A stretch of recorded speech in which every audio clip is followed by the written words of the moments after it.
Bien, estamos de vuelta en un reporte semanal. Ahora vamos con el tema internacional, o el segundo tema internacional más importante después de el que siempre va a ser más importante a mi juicio, que es el genocidio de Gaza. Pero esta guerra que está en curso entre Israel, Estados Unidos y la Unión Europea también contra Irán. Y vamos a ver si prontamente podemos hablar que va a ser contra los BRICS en su totalidad, ¿no? Este fin de semana pasado, Estados Unidos finalmente decidió atacar las instalaciones nucleares de Irán.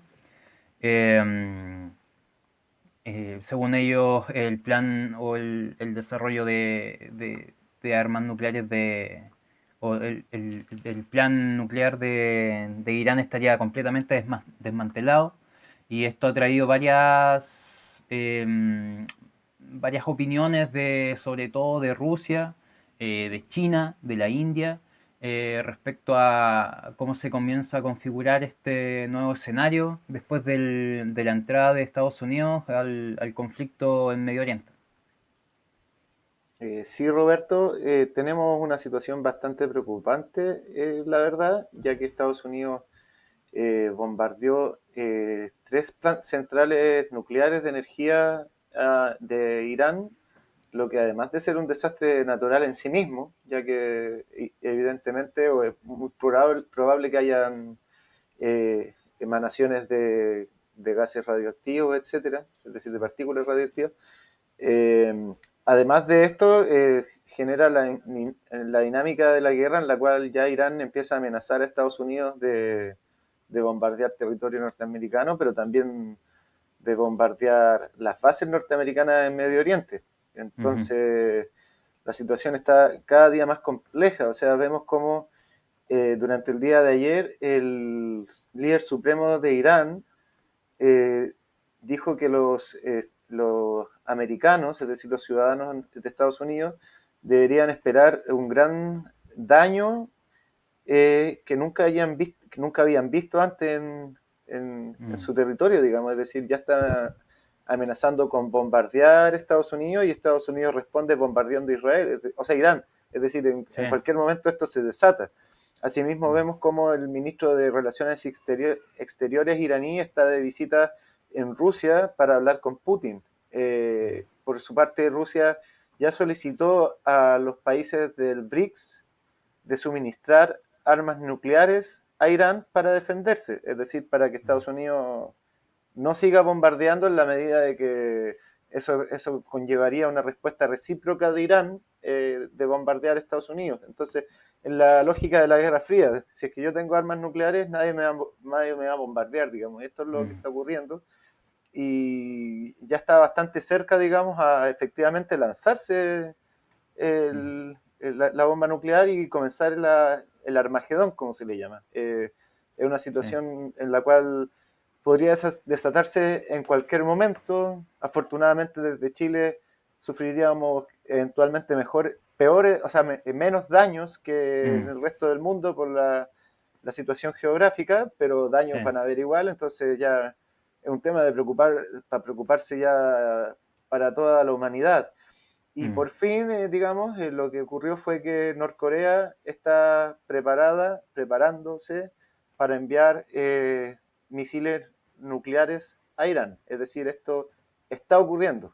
Eh, una situación similar, digamos, a lo que fue la crisis de los misiles en Cuba. Es decir, para proteger a Cuba, Cuba tuvo que tener misiles, digamos, balísticos nucleares de la Unión Soviética en ese momento. En esta ocasión está ocurriendo algo similar, pero la verdad es que los ánimos están bien alterados, sobre todo que en respuesta a este ataque norteamericano que hizo Estados Unidos, Irán bombardeó nuevamente Israel Sí. con armas supersónicas, Mm.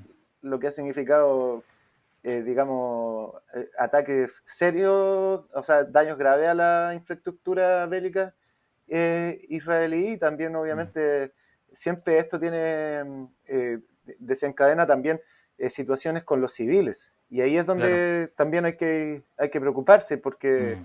sabemos que los israelitas ya tienen una lógica en que hay un civil bueno y un civil que es una especie de esclavo, que es el Mm, palestino o el árabe, mm. o digamos el no judío, porque Sí. es muy racista la forma que tienen de ver las cosas en Israel. Mm, Y por supuesto que cuando empiecen a ocurrir problemas, digamos, de abastecimiento, etcétera, todo va a caer por parte de la población palestina. mm, Entonces es una situación muy complicada desde el punto de vista humanitario. Y en esta misma dinámica, el Estado israelí está prohibiendo la salida de ciudadanos sí. israelíes al resto del mundo. Es decir, como estas personas andan prácticamente de vacaciones en esta especie de colonia y en estos kibbutz, todo el tema, cuando ya ven que la cosa se pone complicada, bueno, dicen yo me vuelvo a Nueva York, yo me vuelvo a Londres, yo me vuelvo Mm, a París, a los lugares de orígenes, porque no todos, obviamente no hay que generalizar todo, pero muchos de los ciudadanos de Israel son personas que en verdad son europeas o de países occidentales y que mm, tienen esta doble nacionalidad por los beneficios que esto conlleva, mm, digamos, beneficios monetarios, etcétera, que conlleva ser parte de esta entidad sionista. mm, Entonces, ahora estas personas, como nunca han tenido un compromiso real con su territorio, deciden huir mm, y ahí está lo curioso. El Estado de Israel les prohíbe la salida. Le dijo a todas las aerolíneas que no podía salir de Israel ningún israelí. mm, Entonces es una cuestión bastante preocupante, como que estuvieran encerrados en su país, digamos, con una supresión de libertad absoluta y vamos a ver cuánto aguanta Netanyahu en esta situación. mm, Asimismo, cuánto aguanta Trump en esta situación, estar bombardeando países en Medio Oriente cuando en su propio país hay situaciones económicas y situaciones humanitarias y de derechos humanos que están ocurriendo y que también dan cuenta de una inestabilidad. Hay que entender, como vimos en el video anterior, donde hablaba este argentino sobre la situación en Venezuela y China, hay que entender que muchas de estas crisis en la bolsa son crisis generadas por el capitalismo, en el fondo para tiran el mantel de la mesa y lo que queda arriba es lo que gana y el resto perdió. Entonces mm, son dinámicas en las cuales generalmente, no siempre, pero generalmente los peces grandes se comen a los peces chicos. Como que mm, el sistema necesita cada cierto tiempo tener una crisis para resetearse. Y lamentablemente vemos lo que está ocurriendo ahora. En cambio, estos países con una economía, digamos, más ordenada en la lógica de la planificación, ujú, sobreviven a estas situaciones en mm, general. Entonces, mm, vemos ya que se está, digamos, todo el horror del imperialismo se está desatando. mm. Ahora, quien, yo creo que en el año 2025, si una persona se atreve a decir que no existe el imperialismo, yo creo que se está tapando los ojos o está muy mal informado. Sí, sin duda. Sí, sí, totalmente. Me gustaría como aportar algunas palabras de un diplomático ruso que es miembro o el representante permanente de Rusia en la ONU respecto a en el marco de una reunión del Consejo de Seguridad que señala que, bueno, que los ataques estadounidenses no fueron provocados y que con estas acciones en Irán Estados Unidos abrió una caja de Pandora. Así que, bueno, yo creo que esa frase es bastante decidora. Por otra parte, apunta que también la República Islámica, refiriéndose a Irán, sigue siendo el país del mundo más inspeccionado por la OIEA y a cambio tiene bombardeos por parte de Israel, que es el Estado que se niega a adherir al Tratado de No Proliferación Nuclear. Eh, Así que yo creo, o sea, lamentablemente lo que uno podría percibir desde acá es que la escalada, o sea, es inevitable. Ahora hay que ver qué va a pasar con el cierre del estrecho de Hormuz, que es por donde pasa el 25, el 30% del petróleo mundial y también de gas, lo que dispararía el precio de los combustibles a nivel mundial, así, pero que podría generar una crisis muy importante respecto al acceso a combustible de toda la población. De hecho, desde Estados Unidos le estaban pidiendo a China que mediara conversaciones con Irán para que no cierren el estrecho, porque ellos tienen el control de ese lugar, entonces va a ser muy problemático para todos si eso llega a ser así, y es una medida, una táctica finalmente en este contexto bélico. Claro, y habla también de una lógica recíproca, o sea, si es que Mm, Occidente ampara a Estados Unidos que bombardea, digamos, las centrales nucleares de Irán con todo el costo que eso conlleva, porque como que fuera así, bueno, yo te bombardeé y ya está, pero ¿cuánto cuesta en plata? ¿Cuánto cuesta en sí. dólares la construcción de una nueva central nuclear? Mm, Ya, bueno, los países que amparan a Estados Unidos están dispuestos a perder esa cantidad de plata cuando les suben el precio del petróleo. O sí. sea, ¿qué indica la reciprocidad en esta situación? Mm. Y mientras tanto, en Chile estamos discutiendo sobre si es que está bien o está mal que mostremos el RT. O sea, Claro.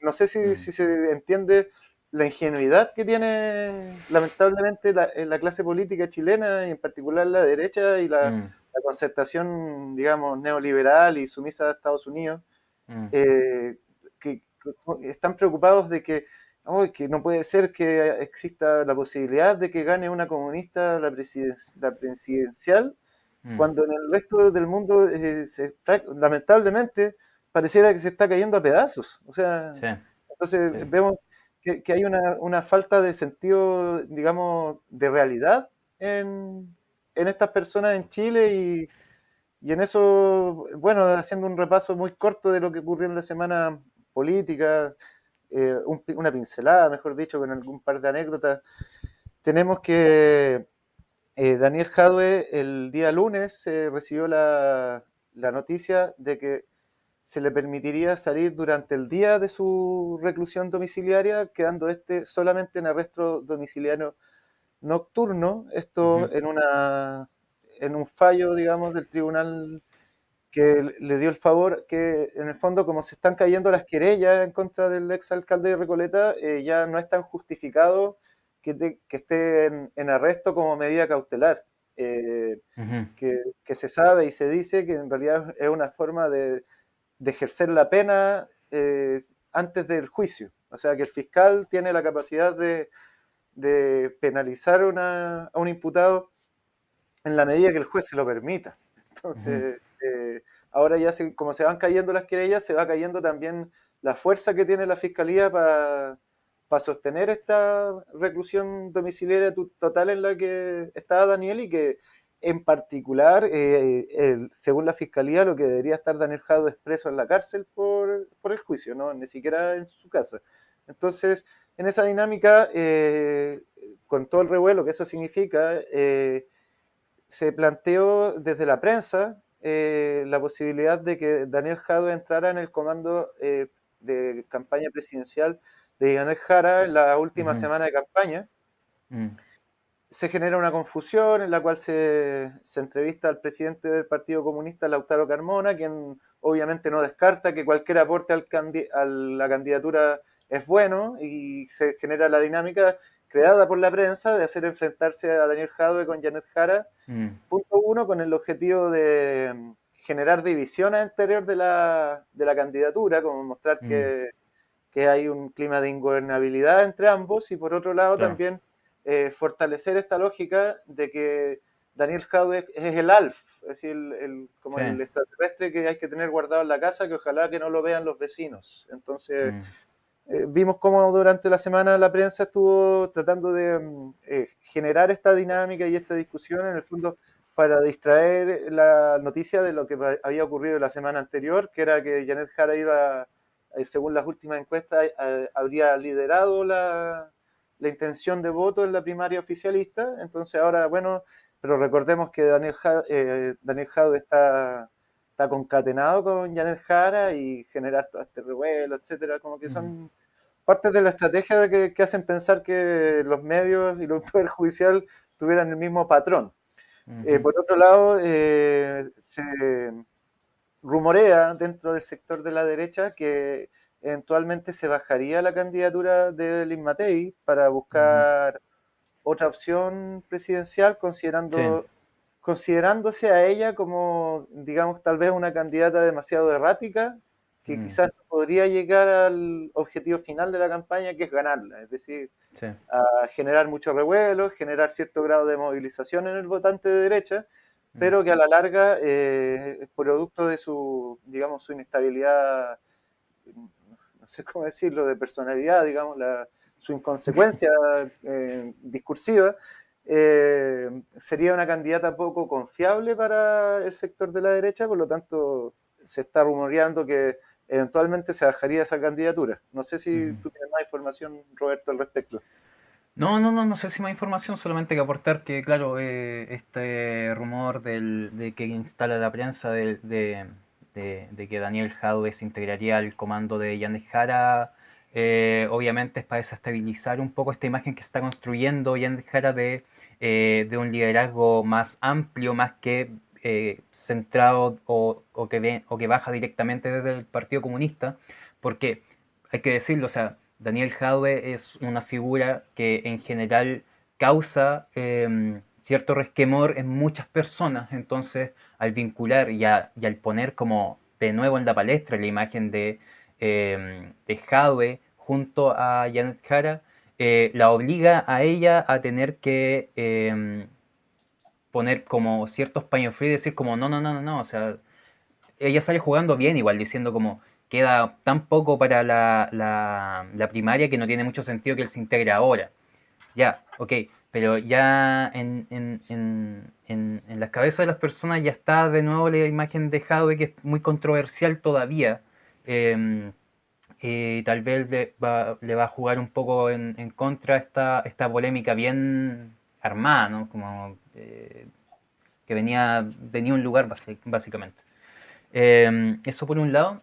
Y bueno, respecto a lo de Matei, sí, o sea, ella se hizo un debate en la Araucanía, que es organizado, no recuerdo el nombre del debate, pero organizado por empresarios de la Araucanía, y estaban invitados los candidatos, que desde el oficialismo no fue de nadie, solo fue Mulet. Em, y Evelyn Matei también estaba invitada y se descartó por enfermedad, estaba resfriada básicamente. Pero raro porque igual la Araucanía es como el espacio de la derecha. O sea, es donde tiene un universo electoral más o menos asegurado, bien grande, comprometido con la derecha. Entonces, ella que no haya ido, por último, ni siquiera subió, no sé, pues, un video a redes sociales, qué sé yo, explicando los motivos de por qué no iba a ir, a mí me parece que ya su candidatura está como muy debilitada. Eso haría pensar que en base a este rumor es posible una posible baja de Matei. Bueno, y ahí en ese mismo evento ocurrió un bochorno con José Antonio Caz, que Mm, estaba exponiendo, al parecer tenía sí. eh, ciertos minutos para exponer, Mm, y él se pasó y quería hacer como una especie de disertación sobre la seguridad sí, y lo terrible que es vivir en un lugar inseguro. Entonces, claro. como que se desesperó y la moderadora le dijo, oiga, usted se tiene que bajar porque ya se Mm, le terminó su turno, hay otros candidatos que también van a hablar y esto no es una cátedra, o sea, yo lo digo figurativamente, que esto no sí, sería como una especie de cátedra de José Antonio Caz, sino que era un espacio para que hablaran distintos candidatos y sí. en condiciones justas de, digamos, de igualdad de oportunidad.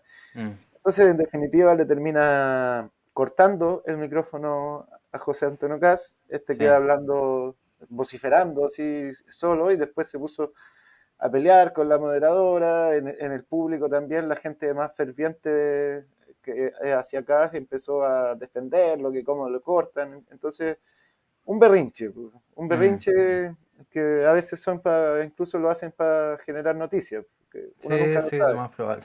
Sí. Es probable, de hecho, que haya sido así, considerando los aciertos mediáticos que ha tenido Kass Mm, en el último mes. sí. No sería tan extraño pensar que generar esta lógica de víctima, Mm, o que quizás algún video de TikTok está diciendo censura a José Antonio Kass, no lo dejaron mm, hablar ni un segundo, o sea, sí. porque falsear la realidad es bastante fácil. es tema de generar un relato nomás, como sabemos. Mm, Entonces, esta, en realidad, este pequeño bloque nacional que estamos hablando en este momento es como para contrastar lo estúpidos que estamos haciendo en Chile versus la mm, gravedad de los asuntos internacionales y nosotros preocupándonos de que José Antonio Cárez nos lo dejaron hablar. O sea, sí. es que bajo estamos como país en cuanto a nuestra conciencia, ¿no? Mm, Estamos preocupados de los temas más miserables y de, no sé, pues andar generando estas demonizaciones a Daniel Jade y todo, cuando en realidad vemos que el mundo es mucho más complejo que simplemente estar siguiendo lo que nos diga la persona que está arriba de nosotros, que en este caso es lo que mm, hacen los periodistas. mm, Un seguidismo hacia el editor, que el editor es financiado quizás por quién, y al final, en vez de hacer su trabajo, los vemos hablando de estas nimiedades, Roberto. mm. Sí, bueno, igual son las cosas que pasan en estos contextos, al menos en nuestro país, estamos en primaria, vamos a ver qué va a pasar con la primaria. Lamentablemente no nos da tanto el tiempo para poder profundizar en los temas, pero vamos a seguir atentos, vamos a seguir a ver qué pasa para las elecciones, a ver cuál va a ser finalmente el candidato que se va a enfrentar o el candidato que va a salir de esta primaria a enfrentar a la derecha. Y sí, estamos, no sé, ya la política chilena está, yo creo, ya en una degradación tal que este tipo de cuestiones mueven la aguja. O sea, este tipo de berrinche y de desplantes absurdos, teatreros, finalmente son los que terminan definiendo y marcando la pauta política del país, lo cual es, bueno, es vergonzoso. Nosotros también nos colgamos de eso y lo hemos expuesto, pero nos da pie a hablar de esto. Y es importante entender que en este minuto ocurren muchas cosas en el mundo y una de esas cosas es el ascenso del fascismo en el mundo y el fascismo es real, pues, una cuestión real y está sucediendo. Sucede a nuestros eh, eh, a nuestros amigos argentinos les sucedió, a nosotros nos puede suceder. La extrema derecha está viva, está teniendo representantes con cada vez más apoyo popular y eso es importante tenerlo en cuenta, dejar de creer que es una cuestión fantasiosa porque está sucediendo hoy por hoy en nuestro país, así que nada, un llamado a tomarse más en serio la política nacional e internacional también, porque todo es parte de lo mismo. Así es. Y mientras tanto, leemos a Abu Ali Mustafa, quien es combatiente del Frente Popular para la Liberación de Palestina, que dice, mientras exista la ocupación en nuestra tierra, la resistencia seguirá siendo un derecho legítimo. Ahí vemos Sí, un contraste entre claro, la bajeza moral y la altura moral. así es, sin duda. Bueno, Juan, yo creo que estamos ya por este reporte. Vamos dando cierre, ¿no? Así es, Roberto. Por mi parte, nada más que agregar, solo Sí. cuidarse. Si es que Mm. tiene un búnker cerca, llévele pertrechos, tarros de Sí. conserva, botellas Mm. de aceite, porque quizás haya que encerrarse. Así es, estar Hay que atentos y ojo a lo tomárselo que con viene. humor. Claro. Sí, no queda de otro. Sí, ¿qué más vamos a hacer? Bueno, entonces nos despedimos de todo. Muchas gracias por escucharnos, por dedicarnos parte de su tiempo. Y nos estamos encontrando en una próxima edición de Reporte Semanal. Esperemos que aún con el mundo en una sola pieza.